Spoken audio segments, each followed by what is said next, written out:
Hello, everyone. Welcome to another episode of Gray Matter. Well, I think that you're going to really be intrigued by this episode. We've got a great guest on, and he's going to talk about a scandal that got lost a little bit a few years ago in the whole COVID-19 situation, which seemed to be the biggest scandal of them all, depending on your perspective. But it's called it's become known as the Varsity Blues scandal, and this is where some very wealthy, successful people, including Hollywood socialites and actresses, were ostensibly buying their kids' way into very, very high-profile colleges, places like Harvard and USC and Princeton and Stanford, the schools that most kids nowadays want to get into because they see this as a passport to a new way of life. But when you look deeper into the situation, you start to discover that actually some of these people, although incredibly successful people like our guest today, were actually, to a large degree, the victims of a con artist.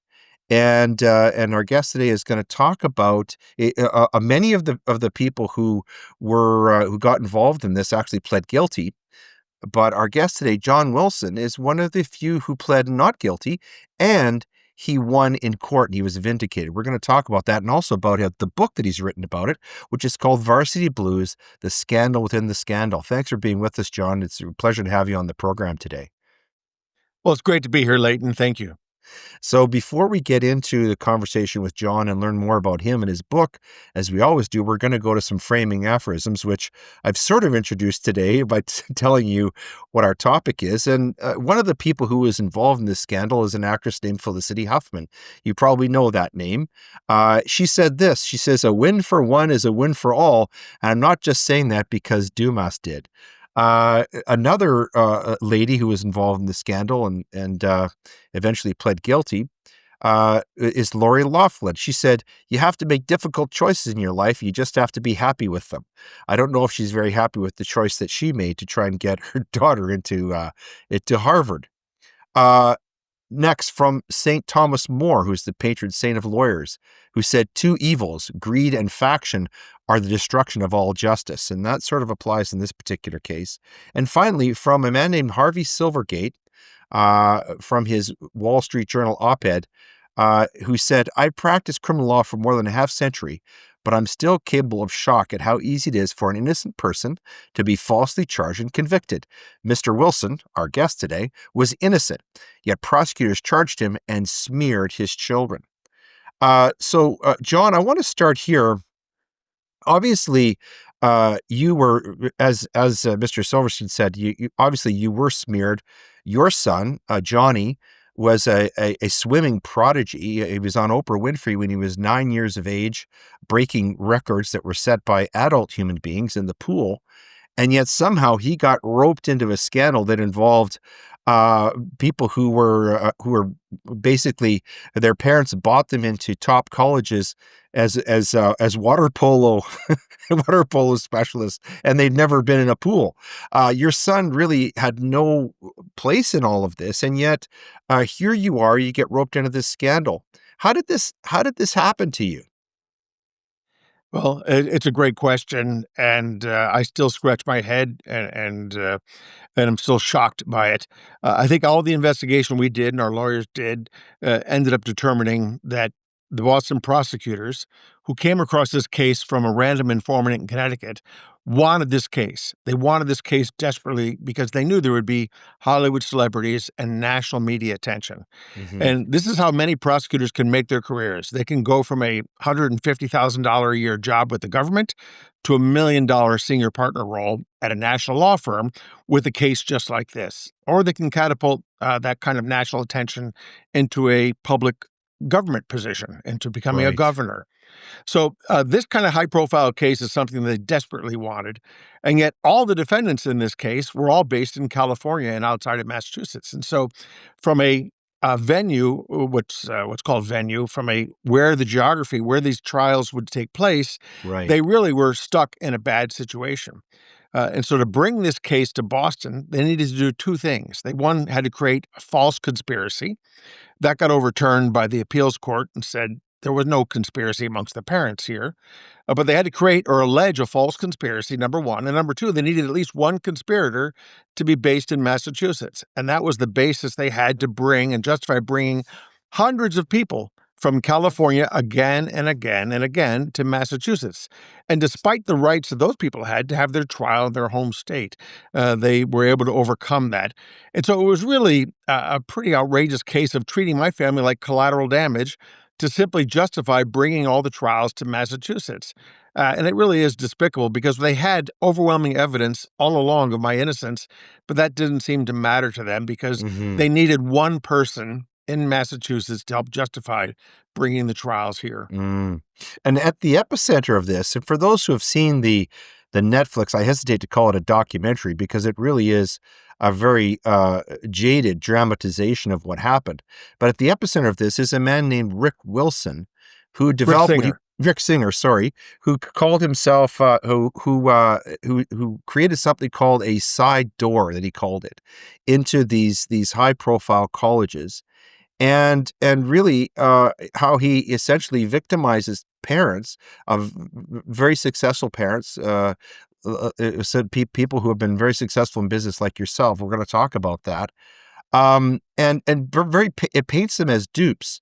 But in that Netflix special, which I know you've seen because you're involved in a lawsuit about it, um this Rick, he's painted as a real smooth operator. Is that an accurate picture of him? What were your impression of Rick, the man who's at the center of all this? Yeah, it's an important aspect of this case. Rick Singer is a confessed con man, but no one knew it at the time. He Yeah. ran one of the most successful college consulting businesses in the United States. He came highly recommended by Goldman Sachs, an advisor who'd worked with me for 15 years before I met Mr. Singer. And that was part of his operating model. Singer had 3,000 parent clients, by the way, Yeah. and he had groups that they called wholesome accounts, and then they had dark side accounts. Only 33 parents were charged, so about 1%. 99% of his accounts were wholesome accounts. He had people like Steve Jobs as a client. He had Joe Montana as a client and many other famous people. Mhm. And so Mhm. he was able to con some of the smartest people in the world. Steve Jobs, for example, and John Doerr, a Silicon Valley icon as well, was a client. So he had many, many, I would say, very sharp people as clients. And he worked his way through major financial institutions. So Singer got himself in with Morgan Stanley, with Goldman Sachs, and he basically had those people refer him to their client base.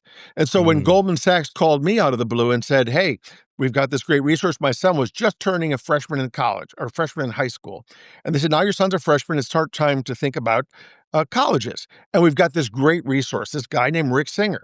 So when Goldman Sachs tells me they've got this great guy, and they said he'd worked with many, many famous people throughout California, I said, "Great. Goldman Sachs must have vetted this guy." And we met Rick Singer and we spent years working with him. And in fact, he did legitimate things for us. So there was no reason for us to suspect he was a con man. He had real tutoring services through his company that helped my children a lot. They were studying for the ACT and so forth. He had real volunteer work. We did a lot of volunteer work through Singer's organization. I drove my son, I lived at the time in San Francisco. I drove him over to Sacramento on weekends to tutor inner city kids like I was. I was an inner city kid growing up. So we had Mhm. real charity work as well and community service work. And he knew a lot about sports and schools. My son was a big swimmer and a big water polo player for a Mhm. decade. And Right. we knew all the teams in the country. And Singer knew all those teams too. When Singer says, "I know Mater Day and this school and that school," he knew what he was talking about. So I was impressed and said, "Boy, he's got real tutoring, he's got real charity, and he knows all these high school programs for water polo, which is an unusual sport." And so I said, "Wow, he really knows his stuff." So we trusted him, and he spent years building that trust with us. And so it was something that we fell into quite naturally. But he Mhm. also talked about the admissions process, and I think what he shared about the side door and back door is actually true. And so what he told Mhm. us in part of the college consulting process is that many schools have up to 10 categories where they give an admission preference to. And that includes faculty children. It includes legacy children. It includes political VIP references. It includes families who can afford to pay full tuition, and they research that. It includes donor families. It includes athlete families. It includes referrals from the board of trustees or from other people like that. He said those different categories can get a boost in the process. He said donor families have two different categories. What he said. He said donor families fall into two buckets. One was the back door, which were super large donations, and one was the side door. He said the differences were just that the back door would be $10 million to donate a building, to, for Right. example, to a school or more. And Right. that would give your family lifetime legacy or lifetime VIP status, maybe even Mhm. two generations if you gave a large enough building. So Right. you could get literally dozens of your family and relatives and progeny into that school if you donated a building. What he said was much smaller and more affordable was something he called the side door. If you made a donation of $100,000 to $1 million, depending on the school. And if you did that, you got a one-time VIP status. If you had a child who was highly qualified, they would get a boost in admissions. And so Mm. that's what he was talking about. And he actually shared that publicly. He was recorded at Starbucks headquarters making a presentation talking Right. about this. Yeah. He was Yeah. also sending emails to parents. And unfortunately, none of that was allowed into my trial. But that was the pitch he gave. And I believed it because I spent years Mhm. working with him. And he came from Goldman Sachs, a recommendation at Goldman Sachs. And so we believed what he said. And I think it is Mhm. actually true that schools do give boosts to donor families this way. Mhm. And that's part of the problem, isn't it, John? That the schools, are sort of to blame here. They're not good actors here. In fact, the fact that they have all these different criteria, different doors that kids can go through to get into schools is part of the problem and really created the opportunity. This was very stark in the example of the gentleman who was, I believe he was a sailing coach at was it Stanford? At Stanford, yes. Yes, and in fact, he had, through Rick, he had actually, brought in, I believe, $770,000 in donations, which the school never gave back, and so it created this very odd situation in which the victim of a conspiracy actually profited by nearly $750,000, and this poor man was prosecuted criminally and pled guilty and lost his career. So the schools really here are culpable too, aren't they? Absolutely. And we have a lawsuit against USC for this very matter. Mhm. The schools were participating in this. And we didn't just donate through Singer's organization blindly. My wife and I and my son, we went to USC.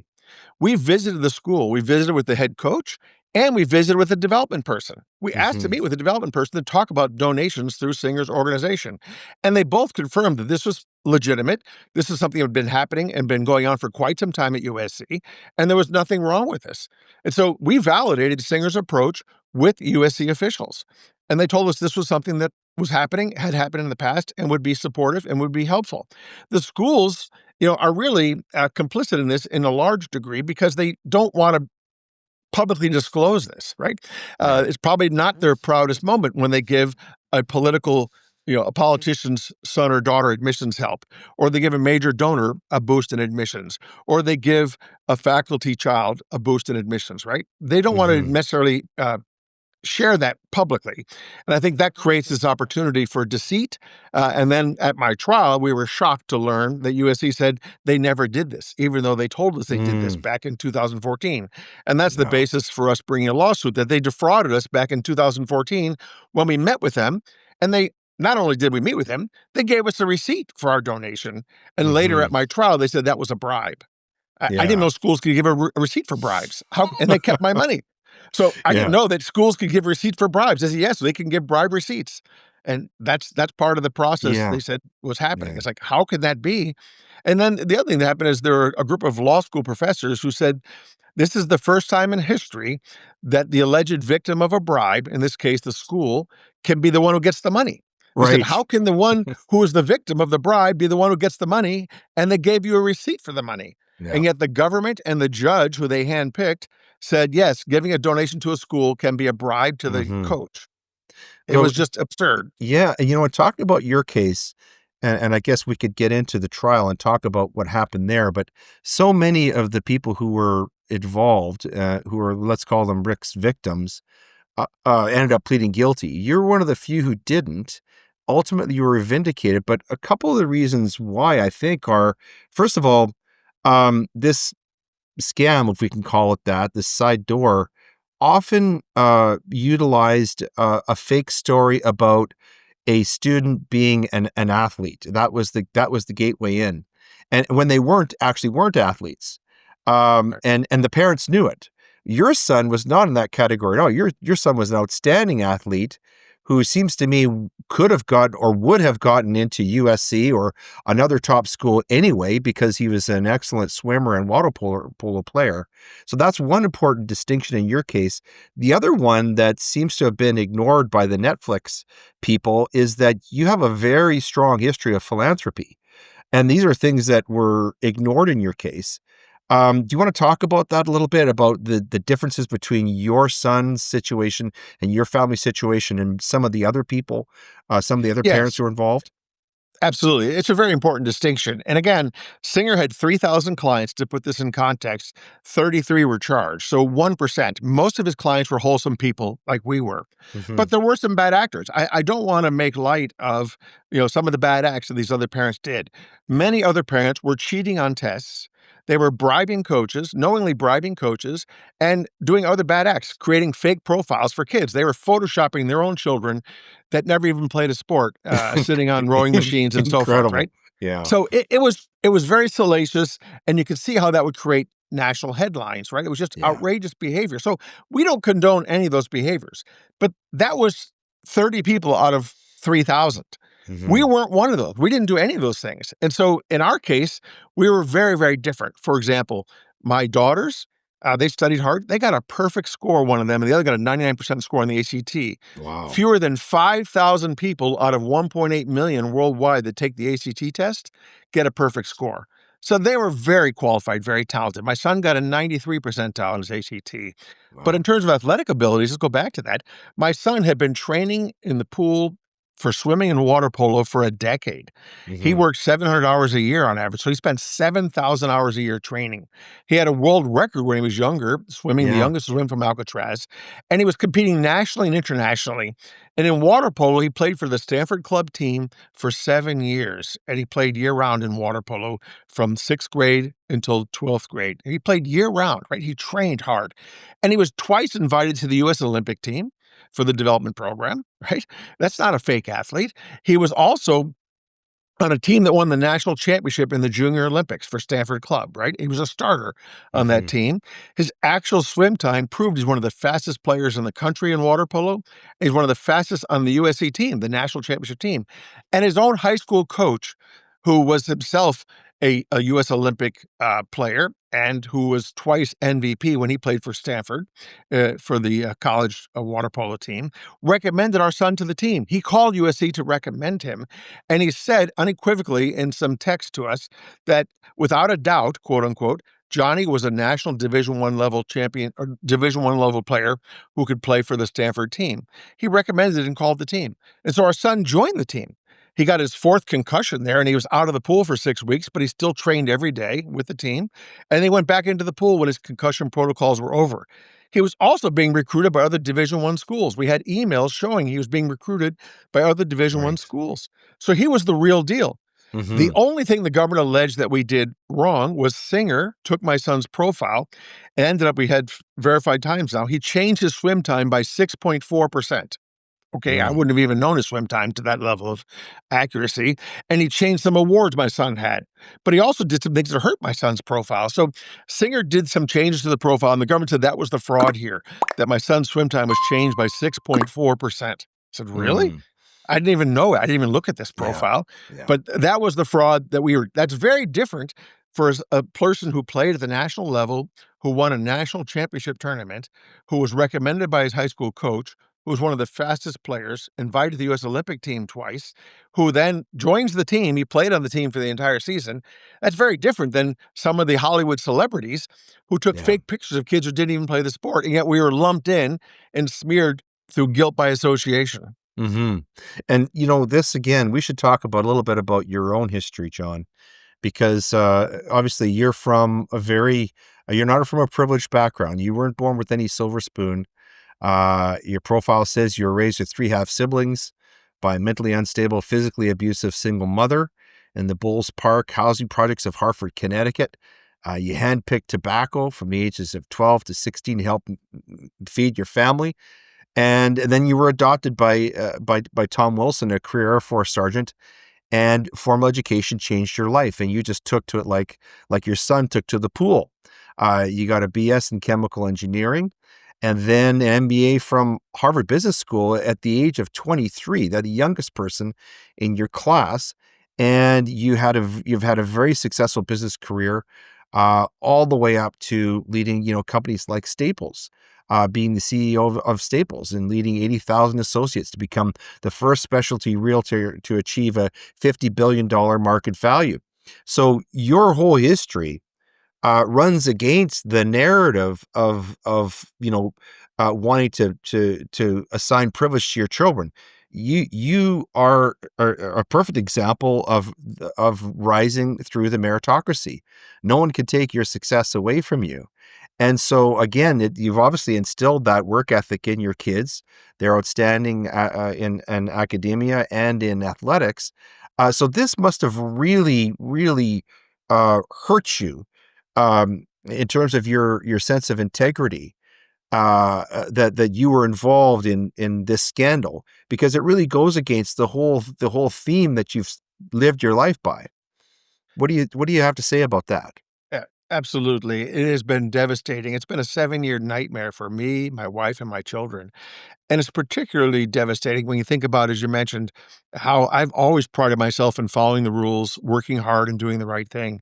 As you mentioned, I grew up in poverty. I grew up literally on welfare with a single mom in the projects of Hartford, Connecticut, and several half siblings. And I know the value of a dollar. I worked hard. It was literally $1.35 an hour picking tobacco. I ended up doing it 6 days a week from the age of 12 to 16, out in the fields, sweating out in those hot fields, picking tobacco for what ended up being 60 hours a week, taking the bus to and from the fields and 8 hours in the fields every day for $1.35 an hour. I know the value of a dollar. Education changed my life. When I got adopted by Tom Wilson, it's funny, I got eyeglasses. He was an Air Force sergeant. I never even went to a doctor before I was adopted. And so getting to go to an optometrist and getting a pair of eyeglasses changed my life. I have dyslexia. I could read finally, and I got some help with my dyslexia. So I started doing well at school. And then I did well enough to get a scholarship to go to RPI, and that helped a lot and made a difference and put me on a career trajectory that has been, phenomenally successful. I graduated early from RPI. I did it in 3 years, and then I went into Harvard Business School, and I graduated from there, as you mentioned, the youngest person in my class at 23 with an MBA. And so I've worked hard my whole life. Education changed my life, and I really was just trying to give back. If you look at the court records, again, another piece of evidence that was blocked was my own will. I had a will Mm, that I did with my Goldman Sachs advisor back in 1999, 10 years before I even met Singer. And in that will, I was giving back to colleges, giving multiple mhm. millions of dollars to Harvard and to RPI. And explicitly in that will, it said I was going to restrict that money to scholarships for children whose parents didn't go to college. Neither of my Mm, parents went to college. I don't even know who my father is to this day. I have an adopted dad. I've never met my father, never met a grandparent. So I didn't have a life of privilege and had no guidance about giving, but I knew how, from personal experience, how much college could affect your life. So I wanted to give back, and I was giving back to scholarships. I also gave back in 1998 to $100,000 to my nieces and nephews. In 1998, that was real money, yes, to fund yes. their college. I Mm, agreed to fund through trust through my brother to fund all of my nieces and nephews' college educations. That's how profoundly I felt about education. So for mhm, me to be wrapped up in this was just a travesty. mhm. Singer knew about this, and the government knew about my will. And they knew about this because Singer convinced me in the conversations to move up a part of our donations. So I was already committed to give in my will millions of dollars. He said, move up some of that now. This is in the conversations in 2019. He said, move some of that up now, 20% of that up now. It'll help your daughter's chances of getting in. And so we did on those recorded phone Right, calls. right, And mhm, so it was really just part of what we've been doing for years. Over the decades, I've given millions of dollars. I've been very successful. I've been blessed. I yeah, rose from literally poverty and welfare in the projects to being very, very successful. And because of that, I think I was targeted in part because the government wanted to go after highly successful people. right, But we didn't do anything wrong like the other parents. My children were all qualified to get in. We had no motive to cheat or to mhm, bribe. All mhm, we did was make a donation that would help improve our kids' odds. What Singer said to us was that the odds of getting to these top schools when there are 20 qualified applicants for every spot is 5%. And in fact, it's less than that because if you don't have one of these preferred categories, if you're not a political VIP or referral, or you're not a legacy, or you're not a donor, the odds are even only half of that. So the odds of getting in are 2 to 5%. So he said, if you mhm, make a large donation for a highly qualified kid, you can improve their odds by 10 times, maybe up to 50%, or to, in the case of a school like USC, maybe 6 times from 15% to 85 or 90%. So that's all we were doing is making a donation and giving back like I'd already committed in my will to help other kids. So we mhm. thought we were doing a good thing to help the schools fund scholarships and athletic programs and to give a tiebreaker boost to our children who are more than qualified for the schools they applied to. Mhm. Well, one of the things that, is really distorted in that Netflix piece, which actually stars a Hollywood actor, Matthew Modine, as Rick, just to give you an idea of the drama part of of that show, is there's a little snippet of a conversation that you had with Rick, which creates a very misguided picture of your involvement, and there was no mention throughout that Netflix piece about the philanthropy that yourself and other people were doing. It was only after I read your book that I realized, well, this man has a whole history of giving away millions of dollars. He is literally is a very successful business person, but he's also a serial philanthropist. And that picture is completely distorted in the Netflix piece. That's only one of the problems. But ultimately, you decided to not only after you got through the trial, and actually, I wanted that's where I wanted to ask you first. Uh, you must have been under tremendous pressure around the time that everyone else was pleading guilty to take sort of a plea deal. Did and what made you decide, and maybe this is an obvious question for you, but maybe not so obvious for people who are watching and listen to this. What made you decide to stick to your guns and plead not guilty and take this case all the way through trial? Yeah, it's a great question, and it's a real challenge. I think I can't speak for others, but what I did see of their facts and their evidence, there was some very incriminating evidence for the other people. They were Yes. explicitly discussing cheating on tests, things like that. Yeah. We never did any of those things, so we didn't have any evidence that showed that we were guilty of anything. And Right. so, one, we were innocent, but we were always offered an opportunity to plead guilty. In fact, our Mhm. lawyer said, "Look, the odds of winning, the federal government has a success rate, a win rate of 99.6%. Think about Wow. that. How can that be a fair system if it's subject to obviously human interpretation and judgment? Any system where one side wins 99.6% of the time, how can that be a level playing field, right?" They said, "That's what Yeah. you're up against, right?" So we're faced with the federal government who has unlimited resources and they win 99.6% of the time. They said, "That's one thing to be aware." My lawyer said, "Okay, wow, that's pretty daunting." And then they said it's going to cost millions of dollars to fight them, millions of dollars to fight them. And they said that, it's going to be a devastating experience because they're going to throw mud at you and the media is going to throw mud at you and they're going to throw mud at your children. And they're going to try to do everything they can to destroy your reputation and to destroy you emotionally and break you down mentally and emotionally to give in. And then on top of that, they're gonna pile on charge after charge after charge. And so in that sense, what they do is they pressure you to plead guilty because they say, if you don't plead guilty now, we're gonna add even more charges. And they're all related to the same crime. In the end, they piled on 9 felony charges and 180 years of prison time for making donations. That's how extreme this got. They charged me with far more than anyone else in this case, 5 times all the other parents. They charged me with more than Sam Bankman-Fried, who stole billions from people, almost as much as Bernie Madoff, right? So this is how crazy the system Wow. got. They wanted me to plead guilty. And so I was facing the rest of my life in prison, literally, and the odds of winning were 0.004%, right? So this was like crazy. And so Mhm. we said, is it better to take a plea? I could save millions and move on with our lives. But the real catch for us was to do that, you'd have to plead guilty to a crime you didn't commit, which is not my DNA. But more importantly, I would have to falsely basically confess to cheating on behalf of my children. And Mhm. that would condemn them to live forever with the stigma of being unqualified when I knew that they weren't, Mm, mhm. when I knew that they were qualified. And it would also reinforce the false narrative that I didn't believe in my own children.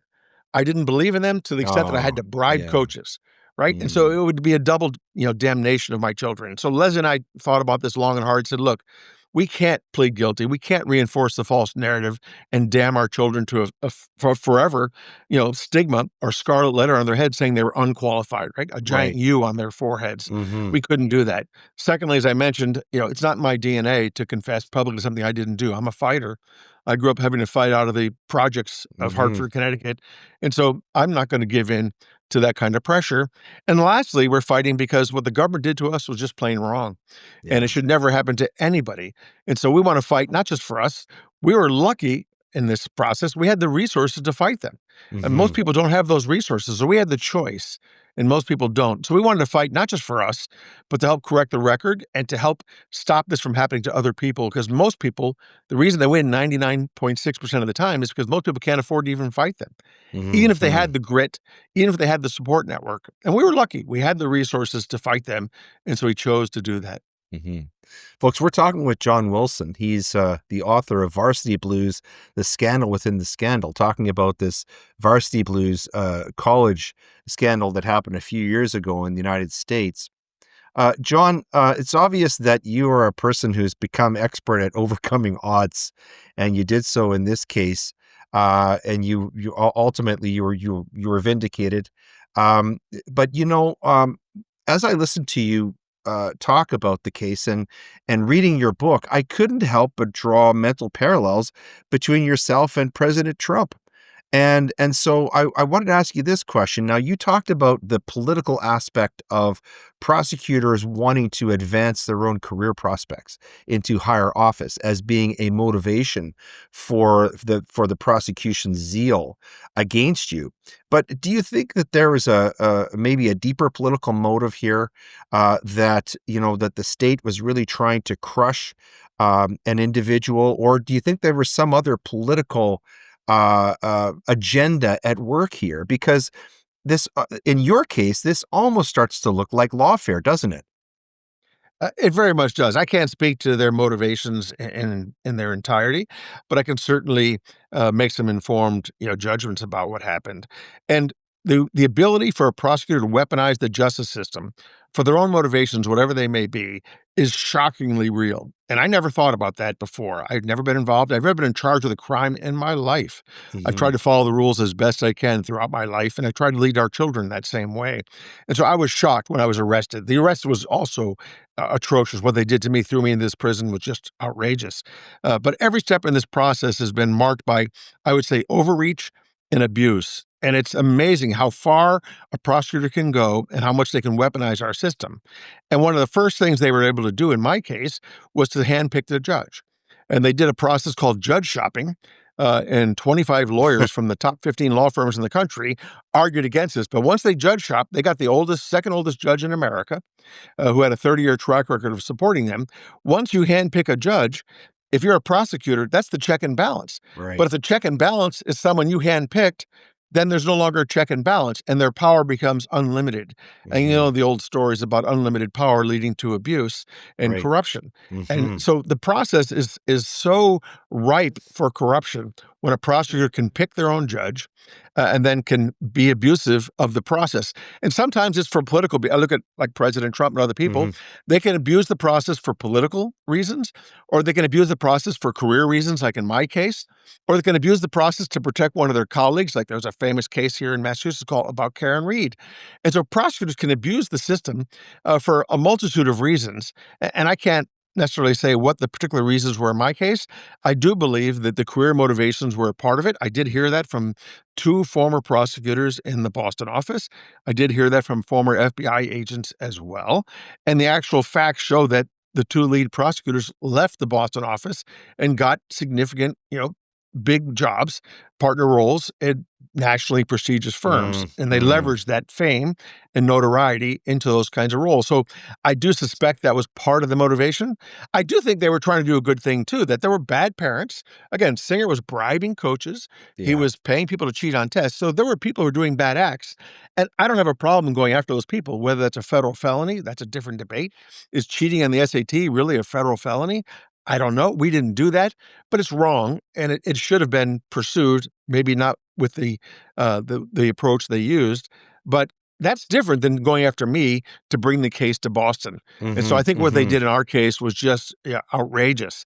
Yeah. And they applied high pressure tactics at every step in this process, not only charging me with 9 felonies over a year and 180 years of crime, but even day 1 in this process, it was outrageous. And there's a story I'll share if you want with Yes. your audience about that. When I was arrested, I was coming off an airplane into Houston's airport, and again, I had never been charged with a crime in my life. So imagine my shock when 2 FBI agents approached me going through customs. I was flying in from an international trip, and they pushed me against the wall, handcuffed me, and tell me I'm Wow. under arrest for honest services fraud. I said, "What? Hmm. What is that?" And you'll be shocked at their reply. You know what they said? They said, "We don't know. We've never heard of it before." I said, "How can you be arresting me for something you don't even know what it is?" We said, "It's some kind of unusual fraud. We've never heard of it before, but we don't know what it is." And so now I'm in total shock. I said, "How can this be?" Then they escort me. They take me to a processing center. They fingerprint me, take DNA swabs, and so forth. They give me one call. I called my assistant because my wife was still overseas on a trip, and so she was in a different time zone. And then they put me into a federal prison with 850 inmates. And they proceed to hand me off to the prison guards there. I still have no idea why I'm even arrested, right? They couldn't tell me. And then they hand me off to the prison guards. They strip me down. 2 guards hose me down with power hoses like an animal. I'm naked in this giant shower room. Then they give me a jumpsuit, a light brown jumpsuit, and I'm in this Texas prison. And the guards warn me before I'm in the guard booth going into this big room. And it's like you see in the movies. It's a 2-story cell block with a common area with dozens of people mulling around. And the guard says to me, "Watch your back in there." He says, "You're the only old white guy here. They're going to assume you're a pedophile. And they hate Wow. pedophiles in here. Someone's going to probably try to stab you with a shiv," he says to me. I said, "Oh my God." I said, "I don't even know why I'm here." They couldn't believe that. I said, "The FBI guys who arrested me couldn't tell me why I was under arrest." And so they said, "Just watch your back in there." And so I spent the next 2 days in that prison. It was a Sunday, watching my back because someone's going to stab me because I'm an older white man. They're going to assume I'm a pedophile. And that was just day 1 of this 7-year nightmare. And that's the kind of Mm. dirty tricks they can use and the hardball tactics they can use to pressure even an innocent person this way. It's just Wow. outrageous. Well, this is, that sounds like, a movie starring Harrison Ford or something. What Yeah, yeah, the incredible story. fugitive, right? Yeah, and, that sort of, answers in part my next question. That is, you went through this ordeal, you and your family, you fought all the way, you defied the odds, and you win at trial, at the criminal trial. You're totally So we acquitted. lost at the trial. We won at the appeals court. Right, right. You wanted the appeals, but then many people would have stopped there. But you didn't. You decided that you would file, civil pleadings. One of these cases I wanna ask you about, John B. Wilson and Leslie Q. Wilson, presume that's your wife, versus Yes. University of Southern California. So, having gone through all of that, all the criminal proceedings, which must have been really, really difficult for you and your family, why did you wanna go on, and why did you feel it was important to go on and file civil proceedings against University of Southern California?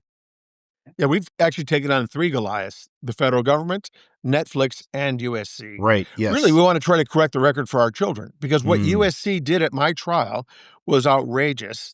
And so, again, I wanna protect my son's reputation. My life is, close to an end. I don't know, maybe I have 10 years, 20 years, hopefully, knock on wood. But for me, my career is over, it's behind me. But for our children, they've got 50 years of living ahead of them, and I don't want Mhm, them to live with any stigma at all. And what USC did at my trial was, I think, lie about my son's credentials. They had an mhm, assistant coach who confessed to committing fraud on USC. He said he actually modified the profile of my son and put in things he knew that weren't true in there. And he was never charged with a crime. believe it. He was never fired by USC. He's the only person who agreed to lying on the stand or confessed to lying on the stand that wasn't charged with a crime and did not get fired by USC. And he said, my son wasn't there after the first day. He said, my son was only there the first day. I said, what? He said he wasn't really a water polo player, didn't really play on the team, didn't belong on the team. And so that was just outrageous. And I'm trying to correct the record against that and also against the admissions person who took the stand there who said, and this is the first time we heard this, is that USC did not take donations into consideration for admissions. She said that was against the law. That was a bribe. She pled not guilty as well, didn't she?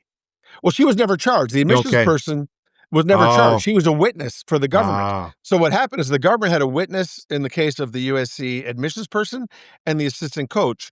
And the assistant coach, who was a witness for the government, uh, lied on the stand, said that my son was only there the first day.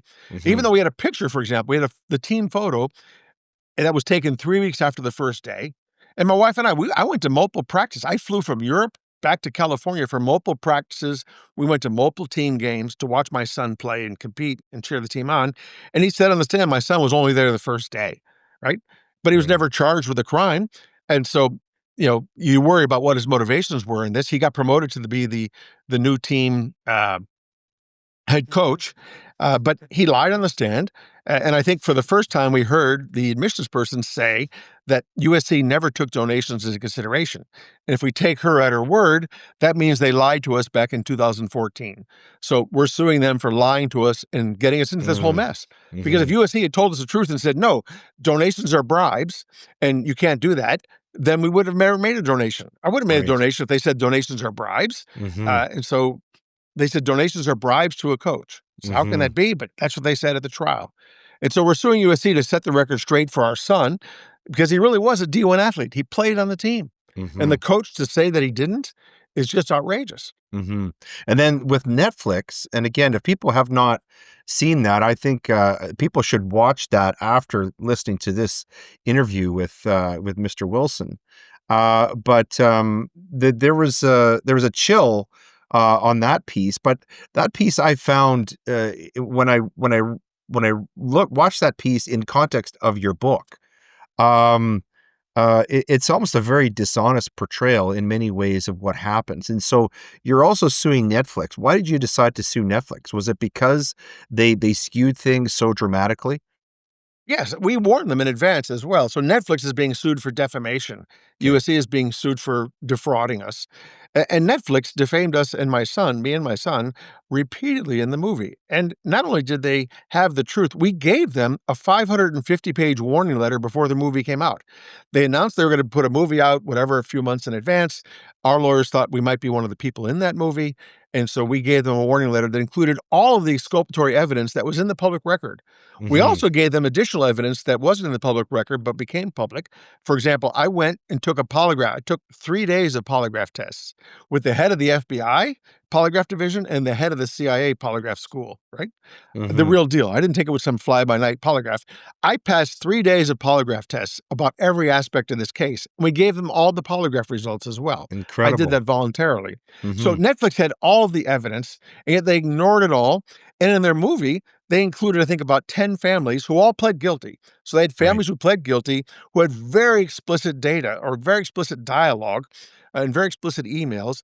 I didn't have any of that, but they put me in there and smeared me through guilt by association.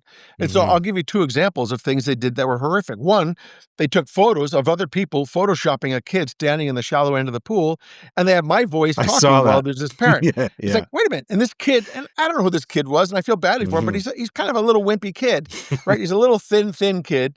He's a little scrawny kid standing in the shallow end of the pool with a ball above his head. And then they have my voice talking about my son. And my son was a real water polo player. And if you see the pictures in the book or the Yeah. pictures we gave Netflix, he Mhm. was a real beef, you know, 210-pound, Yeah. 6'1" water polo player, right? Yeah. And big swimmer, big Mhm. butterfly. He had huge arms, Mhm. butterfly swimmer. And they had this little kid who had arms that were like maybe 10 inches around, and my son's arms are like 20 inches around, right? Yeah. So it's kind of a crazy situation. But they took my words out of context. And you can do that in a movie, and you can distort anyone's reality. So, for example, I was talking to Rick Singer on the recorded calls, and I was trying to clarify how my money would be going to the schools. I say, So I don't give the money to you. No, I don't give the money to the schools, I say to them. I give the money to you. And they cut it there, Yeah, right? And then that's they what I go to heard. another parent who's bribing. But then Mhm. the very next thing that was out of my mouth that they never share was I say, and then you give the money to the school, right? So it was a Yeah. completely innocent conversation. But when you cut out that last part of the sentence, it sounds like I'm not giving the money to the schools, I'm giving it to you. And therefore, the implicit thing is you're bribing. Mhm. No, I say, and then you give the money to the schools. But they Right. drop the last part of that sentence. Yeah. And that's just very misleading, and it changes the entire meaning 180 degrees. Mhm. And they did Mhm. that kind of thing over and over in the movie, and it's just Yeah. despicable. Because Mhm. they had a narrative. Their narrative was, and again, this is the narrative that the government had, is wealthy people are abusing their privilege and they're screwing poor children who are more qualified with, bribes and cheating on tests. When we didn't Yeah. do any of that. And again, I don't Mhm. condone cheating on tests or bribing coaches, Clearly not. but we Yeah. didn't do that. We didn't do Yeah. that. But we were smeared in Netflix with that same kind of thing. In fact, Netflix showed my voice or the actor playing me and my words 25 times in the first 23 minutes. So it Mhm. made everyone think that I was doing all these other bad acts when I didn't do any of those other bad acts. But when you hear me or the actor playing me again and again, it makes it sound like I'm doing all of those things that are shown. They It sandwiched me certainly in does. It certainly again and does. again. Yeah, yeah. Which Right. is why when I watched that after reading your book, I saw the stark contrast between truth and reality. And of course, folks, we're talking with John Wilson, who's written this book called Varsity Blues: Scandal Within the Scandal, was just released in April, and he's going on a tour to promote the book. But John, is the purpose of the book, obviously you don't need the money. You're not doing this because you want to sell a lot of books. Is the purpose of the book to really set the record straight about what happened? Is that what gave you the idea or the impetus to write the book? Yeah, there's actually, 2 primary objectives, and all of your audience should know that none of the proceeds of the book are going to us. 100% of all the book proceeds are going to charity, The more including philanthropy. Yeah, that's very consistent including with the way you do things. Mhm. yeah, I've been giving millions to charity my entire life, and for the last 40 years. But and more importantly, we wanna do what we could to not only correct the record for our children, but to help prevent this from happening to other people. Because if it Mhm. can happen to me, it can happen to other people too. Yeah. And while we were fortunate to have the grit and the family support and the resources to fight, most people don't. And that's why the proceeds are going, one of the biggest charities is going to is a criminal defense fund for people who don't have the resources to fight against this kind of injustice. And so Mhm. we feel very passionately about not only correcting the record, but helping to prevent this from happening to other people. And, that's really one of the biggest reasons why we're still speaking out very vocally, because Mhm. it doesn't have this is not without risk. Yeah. The prosecutors have been, continually very vindictive. And we were on Good Morning America, and they were talking about how I'm still not contrite, and Mhm. so forth. And it's just, it's amazing how they can continue to attack us and attack our innocent children. And the Mhm. government says to this day that my son is an alleged athlete. Mhm. I said, "What? How could he be an alleged athlete? They know he had a world record. They know he's invited to the US Olympic team twice. He They certainly know he looks like an played." athlete from the pictures I saw. Yeah, and he was winning Yeah. national championships and so forth, and he played on the USC team, Yeah. and yet they still call him an alleged athlete. It's just despicable to pick on Yeah. school-age children that way, and they say my daughters weren't qualified. Think about my poor daughters. They were 16 years old. They were twins, right? Yeah. They were 16 years old when this happened. They were working hard, studying hard. They got a perfect score on the ACT and a 99 percentile score, and the government says they weren't qualified, right? Mhm. And so it's just despicable for a federal prosecutor to pick on 16-year-old girls that way and spread false statements about them. And my son was a school-age kid. He was in college. He was Mhm. only 21 when this happened, and they were calling him an alleged athlete. It's beyond the pale for Mhm. government prosecutors who should know better, Yeah. to spread false rumors about kids to pressure me to plead guilty. Mhm. And so I wanna do everything I can to set the record Yeah. straight. And this has been a devastating experience, by the way. I've lost all my jobs during this when you're accused this way, and I've had to spend all of my life savings, in fact, fighting these guys. You won't believe the costs of this, but it cost me more than $11 million to fight the federal government. Incredible. Wow. Wow, that's horrifying. I'm very sorry to hear that, but God bless you for the courage, you and your wife, to do this because you've done something very, very important. Folks, we're talking with John Wilson, author of a book called Varsity Blues: Scandal Within the Scandal. In it, he tells the shocking and untold story, backed by staggering evidence, of how he became collateral damage by overreaching federal prosecutors who weaponized our justice system to justify bringing Felicity Huffman, Lori Loughlin to trial in Boston in the infamous Operation Varsity Blues case, which is the subject of, I would say, a very misleading, however entertaining Netflix piece. John, one of the things I wanted to ask you about here is, um, at the root of this case is a problem in American academia, with the colleges. Um, at the root of this seems to be the impression that a lot of young kids and their families have, that they must get into certain colleges in order to get ahead. Now, this may sound disingenuous coming from someone who's has an MBA from Harvard, but that's problematic, isn't it? I mean, uh, there's this idea that if a young person, like your son or your daughters, get into a high-profile college, an Ivy League college, that's somehow unless they can get into that college, their life is ruined. And but in fact, that's not the case. They can get a really good education, just an equivalent education, at many other highly competent American universities. But this perception that they have to get into certain colleges is really kind of at the root of the problem of this whole scandal, isn't it? I think that peer pressure is great, and many parents probably feel that. I frankly didn't feel that. I was giving, my wife and I have been giving to colleges and we gave to their schools. All my children went to public schools until they were in middle school and high school. And we gave to the public school system in California. You can actually do that through these foundations. So we were giving money to public schools and to high schools and to private high schools and to colleges for the last 30 years, right? We've been doing that for 30 years. And I didn't really care where they went. I want to make sure they're qualified. So one of the things I actually did, I looked at their test scores and I always compared that test score to the average in that school, who people who attended that school. I wanted to make sure they were well qualified. The last thing I'd want to do is to do something improper to get them into a school they weren't qualified for, so then they would flunk out. I want my children to be successful. So I made sure they were in the top quartile or top half of every school they applied to. And so for me, I didn't really care where they went. I didn't even actually like USC. I didn't really want him to go to USC. I preferred him to go somewhere on the East Coast where I grew up. But my son wanted USC because he was big in water polo. And USC was the national champion in water polo. I said, okay, great. Wherever you want to go, I will support that as long as they were qualified academically. So for me, I'm indifferent as to the schools. I went to an engineering school called Rensselaer. I talked to my daughters about going there as well, and so forth. So for me, the pressure of getting to this school or that school, as you said, is probably overblown. Right. Certainly, there are schools in the top 100 that are going to be much better than maybe the bottom 1,000 schools out there, but there's hundreds of schools that are great and great fits for anybody. And my Hmm. son, he really wanted to go to USC because of the water polo. Okay, fine. And my daughters had preferences for schools. They were talking about at the time Stanford and Harvard. Unfortunately, because of this case, they never even applied. They were so afraid to apply. They said, if I get in, people are going to assume I bribed. If I don't get in, people are going to say, look, I wasn't qualified. Even though they had a perfect score on the ACT and did really well in other extracurricular. My daughter was a captain of the water polo team at her high school and so forth, and they didn't even want to apply. They were afraid. But they went to great schools, so they're going to very good schools, but there are lots of good schools out there.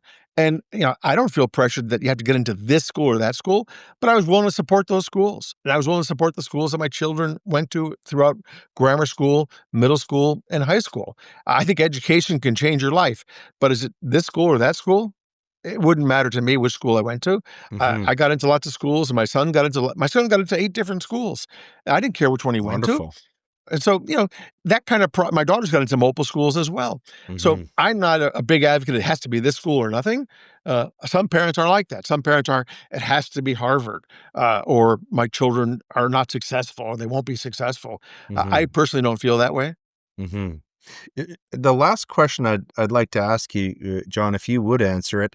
There are some symmetries between your life and mine in that I'm from an underprivileged background myself. No one in my family had ever gone to college or university. My parents didn't even finish high school. I'm one of five children. I'm the only one who went to university. And like your son, I excelled in sports. In my case, it was hockey. and academics, and I went on and became a successful lawyer and business person. But what I want to ask you is this: many people who come from backgrounds like yours and say mine, they have an idea that they want to make life easier for their kids than the way they had it. And I'm sure maybe this is something that you and your wife have talked about. Certainly, my wife and I have. But you and Leslie seem to have turned the trick, and that is your kids have been brought up in a let's call it a privileged background, and yet they have excelled. They have worked very hard. Your son was a swimming prodigy. Your daughters are obviously exceedingly bright, and they've worked very hard to get into schools and, as you say, be accepted to high quality colleges on their own merit. How did you and your wife do that? How did you and your wife pretend or prevent your children from falling into the trap that, let's say, some of the other kids who are featured in the Varsity Blues scandal did fall into, of thinking that, oh, they can get ahead because their parents are successful, rather than having to do it on their own merit? How did you and your wife achieve that? I think many people listening and watching would want to have the benefit of your experience and your wisdom in this respect. Well, I'm not sure I have wisdom to impart, but we tried our best to instill the values of hard work and honest hard work and really earning things the old-fashioned way, right? And I think that behavior is something we modeled. Right? I always worked hard. I've worked my entire life. Even I'm working now, back to work, and it's 80 hours a week is not uncommon for me. 60 hours is a minimum. So I always taught my children hard work is very important. So my children were studying hard, and I really encouraged that. And I made sure they always played a sport to keep themselves physically fit. And so my daughters always they played 5 sports. My son really got into, and he loved water and water polo and swimming. So fine. I didn't care what sport they picked as long as they conditioned their bodies and participated physically and participated fully with respect to their education. I also made them work. I said, you have to work. So they had real jobs, right? So my kids had real jobs. I had real jobs. As I mentioned earlier, I picked tobacco from the ages of 12 on. I had real jobs. My kids always worked. And so I said, look, I'm going to make sure I model this and that they're going to work at real jobs. They're going to work hard at school and they're going to work hard at sports. And I don't care what sport you like. And I don't care what subject you like at school. And I don't care where you go to college. If you want to be a scientist, or if you want to be a doctor, or you want to be a, um, a public teacher, whatever you want, but you have to put your heart and your mind into it and your Mhm. back into it. And so I just instill those values. And my wife and I have tried, we've raised our children with religion and with family values and work ethic that we think is important. So Mm. we did have a life of privilege for our children. We were able to afford some of the better schools. So they went to public school. We always made sure they went to public school to have a good grounding up until middle school. And then we were able to afford private school and we were able to afford tutoring. And that's a privilege, and I totally understand that, but we never let them off the hook. You Mm. you get a tutor, you're gonna study for X hours a night, and you're gonna work on the weekends, you're gonna go to sports on the weekend, and again, I didn't care which sport. So we ensured that they were active and working hard at every step in their lifelong journey, and I think Mhm. those values have paid off, and I think that, as much as they've had a life of privilege, they probably had the most devastating set of challenges one could imagine. As hard as my challenges were as a child growing up with a single mom, an abusive single mom, think about being ridiculed on a global scale by federal Yeah. prosecutors. And Yeah. so the hardships they've had to endure are going to make them stronger. I'm a big believer in what Mhm. doesn't kill you makes you stronger. I Mhm. think my children, our children, will be stronger having survived this than they would have been otherwise. Mhm. It's not a lesson I really wanted to impart on them, but it's one that because of their hard work and their grit and their conditioning over the years, they're able to withstand and overcome it and Mhm. thrive afterwards. And so Yeah. I think it's just a question of modeling the right behavior and requiring your kids to work, right? You don't just sit home and watch TV or play games. You've got to get a real job. You've got to really participate on a team. And you've got to work hard at school to get good Mhm. grades. And those have always been the expectations we set. And when they didn't do that, we would have some disciplinary conversations. So that's the way we raised our Yeah. children. Knock on wood, they've been all very, very successful, and we've been blessed that way. But this trauma, you can't understate how much trauma this has Mhm. had. and inflicted upon them. Yeah. My children have been devastated by this. My wife has been devastated. I can Mm. tell you, Leighton, that there's nothing worse than seeing your children suffer for Oh, something they yeah. didn't even do. Yeah. And you're helpless as a parent. The only thing I could have done was to confess to crime I didn't commit, which would have made their pain even more difficult, Right. right? And so I had to fight this, and Yeah. thank God we came out of the end successful. Yeah. But it's been 7 years of hell. Mhm.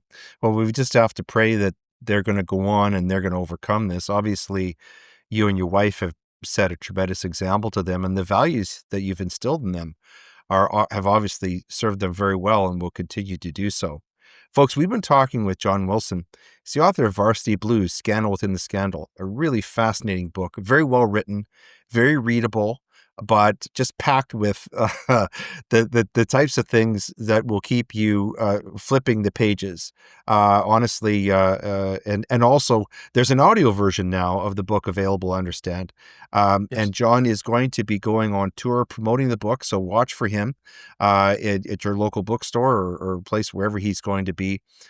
John, we want to thank you so much for being our special guest here today, for sharing with us your experiences with the Varsity Blues scandal, and also, for writing the book. I think it's going to be a very important record to clarify what happened because with the Netflix scandal and all the things that were in the I should say, and that's a slip of the tongue with the Netflix feature, I'll call it.